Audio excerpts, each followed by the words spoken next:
Hola, hola amigos, es un gusto estar nuevamente con ustedes. El tema del día de hoy es ruidos cardíacos. Hoy vamos a hablar acerca de los ruidos del corazón, cómo se producen, dónde se producen y cuáles son las características especiales de cada uno de ellos.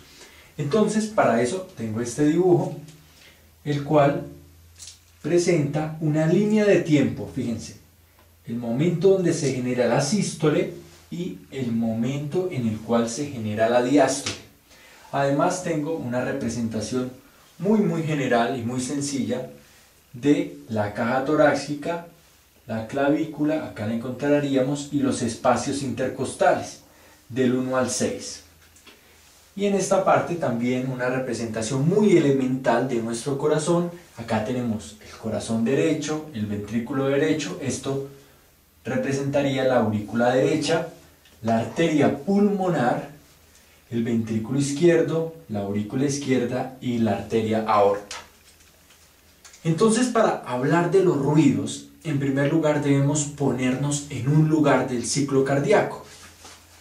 Claro, tratemos de buscar un punto de partida en el cual estudiemos los movimientos, la dinámica del corazón y así podamos comprender el origen de los sonidos. Entonces, ¿cuál va a ser nuestro punto de inicio? Acá, fíjense, en la sístole, al inicio de la sístole vamos a comenzar el estudio de los ruidos cardíacos. Si pueden ver, la sístole naturalmente se continúa con la diástole y nuevamente este dibujito representa el inicio de una nueva sístole, tal que en la parte de abajo, aquí en la esquina, tengo el final de una diástole. Entonces es en este punto donde vamos a iniciar el estudio del corazón. Y la pregunta es acá, al final de esta diástole, es decir, al inicio de esta sístole, ¿cómo se encuentra el corazón? ¿Cuál es el estado del corazón en este punto? Claro, está completamente listo para expulsar la sangre, para hacer la sístole, tal que tiene un volumen de llenado ventricular, el cual se conoce como volumen al final de la diástole. Ya hemos estudiado en las otras clases que es aproximadamente 130 mililitros. Claro, en cada ventrículo. 130 mililitros. Muy sencillo. Entonces, comenzamos aquí, justo al final de la diástole, al inicio de la sístole, antes de que comience de hecho la contracción. Y el corazón en ese punto está lleno con alrededor de 130 mililitros en cada uno de los ventrículos. Estoy hablando de un adulto en condiciones fisiológicas de aproximadamente 70 kilos de peso. Ahora, ¿qué va a ocurrir? Se va a iniciar el proceso de contracción de los ventrículos. Pero antes revisemos una cosa, y es cómo se encuentran o en qué posición están las válvulas. La válvula mitral del componente aurículo-ventricular izquierdo, la válvula tricúspide del componente aurículo-ventricular derecho y las válvulas ventrículo-arteriales, tanto pulmonar como aórtica. Justo antes, fíjense, justo antes de iniciar la contracción o al final del llenado, estas válvulas auriculoventriculares se encuentran abiertas porque la sangre estaba fluyendo a través de ellas. Fácil.